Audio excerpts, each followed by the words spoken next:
ठीक है पापा, मैं करवाता हूँ। किसका फोन था? पापा का कॉल था, वो 50,000 रुपये उधार मांग रहे हैं। मना कर दो। मना करना ही क्यों है रिंकी? अभी तो हमारी एफडी मैच्योर हुई है 5,35,000 रुपए की, उसमें से दे देंगे पापा को 50,000 रुपए।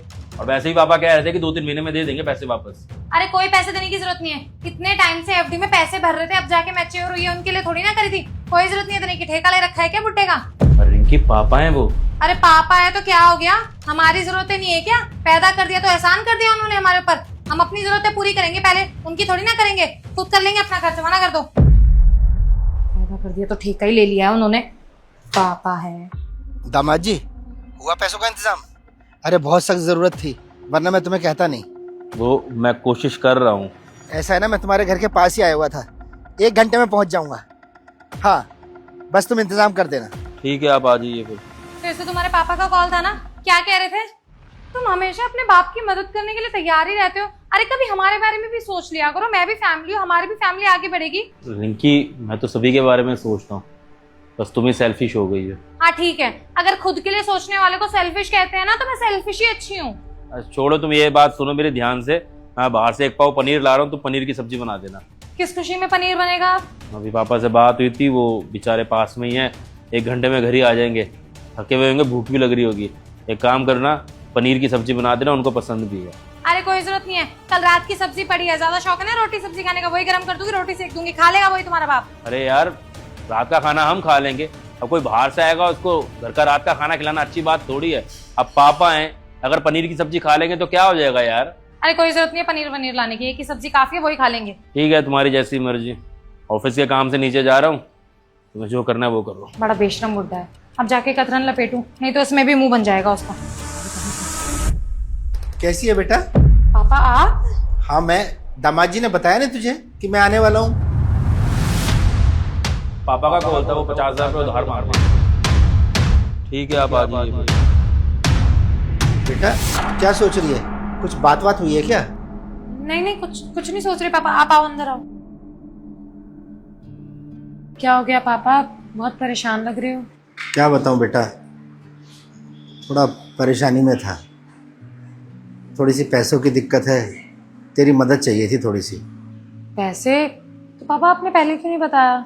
बेटा सोचा तो था कि खुद संभाल लूँगा, लेकिन कुछ हो नहीं पाया बेटा। कितने पैसों की जरूरत है? बेटा 50,000 रुपये। अरे ससुर जी, अरे बैठे बैठे ना, खड़े मत होइए। और कैसे हैं आप? ठीक हूँ बेटा। अरे नहीं बेटा, पैर वैर छूने की जरूरत नहीं है। आपने तो घर पे आना बिल्कुल ही बंद कर दिया, जैसे हम पराये हो गए हैं। वो बेटा काम के चक्कर में थोड़ा सा बिजी रहता हूँ, इसलिए नहीं आ पाता हूँ। विनय, एक बारी रूम में आना, कुछ बात करनी है। ससुर जी आप 2 मिनट रुकिए, मैं भी आता हूँ।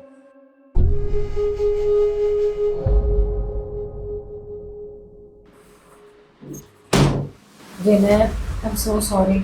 मुझे लगा कि सुबह तुम अपने पापा के बारे में बात कर रहे हो, और आई स्वेयर मुझे पता है कि मैंने बहुत सेल्फिशनेस दिखाई है। मुझे बहुत ज़्यादा शर्मिंदगी हो रही है अपनी हरकत के लिए, लेकिन तुम्हें पता है ना पापा को बहुत ज़रूरत है पैसों की। प्लीज़ विनय, पापा को पैसे दे देते हैं ना। कि तुम तो बहुत ही सेल्फिश हो। जब तक तुम्हें पता था कि मेरे पापा की बात चल रही है, तो तुम मदद करने के लिए तैयार नहीं थी। मुझे 4 बातें सुना रही थी ज्ञान की, कह रही थी कि घर में हमारे को इस चीज की जरूरत है, उसकी चीज की जरूरत है, कल को हमारे बच्चे होंगे। जैसे तुमको पता लगा कि तुम्हारे पापा को पैसों की जरूरत है, तुम्हारा रूप एकदम बदल गया। तुम कह रही हो कि मदद कर दो इनकी। अब सुन लो, जो तुम ये भेदभाव करती हो ना, मुझे बहुत बुरा लगता है। मैंने कभी तुम्हारे परिवार के साथ में भेदभाव नहीं किया है, लेकिन अब तुमने मजबूर कर दिया है कि मैं भी भेदभाव करूं, इसलिए मैं अब तुम्हारे पापा की कोई मदद नहीं करूंगा। जाके मना कर दो। विनय, तुम खुद सोचो ना, पापा की इकलौती बेटी हूँ मैं। अगर हमसे तुमसे पैसे नहीं मांगेंगे तो कहाँ जाएंगे? मेरे को कुछ नहीं पता, अब मैं कोई मदद नहीं करने वाला। अगर मैं अपने मुंह से करूंगा ना मना, तो अच्छा नहीं लगेगा, उनको बेइज्जती फील होगी। इसलिए जाके अच्छा होगा तुम ही जाके मना करो। जाओ, चलो मना करो। प्लीज एक बार सोच लो, मैंने पहली बार हेल्प मांग रहा, अच्छा नहीं लगेगा मना करूंगी तो प्लीज दे दो ना। जाके मना करो, मैंने बोल दिया ना। जाओ चलो।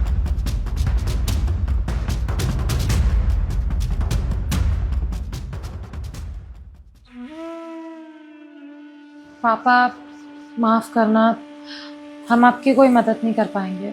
बेटा देख ले किसी तरीके से हो जाए तो, सच में बहुत मजबूरी है, वरना मैं तेरे आगे हाथ नहीं फैलाता बेटा।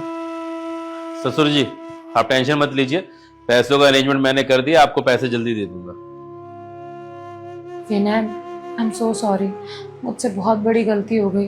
जब तुमने सुबह पैसों की बात करी ना, तो मुझे लगा कि तुम्हारे पापा को पैसों की ज़रूरत है, और जब अभी मुझे पता लग रहा है कि तुम मेरे पापा के बारे में बात कर रहे थे, तो मुझे अपनी गलती का एहसास हो गया है। मैं बहुत गलत थी, मुझे ऐसे नहीं करना चाहिए था।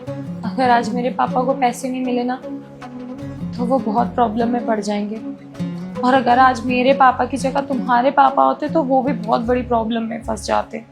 और मैंने भेदभाव किया, ये सारी बातें समझी नहीं और बस तुम्हें सुनाती गई, भला बुरा बोलती गई।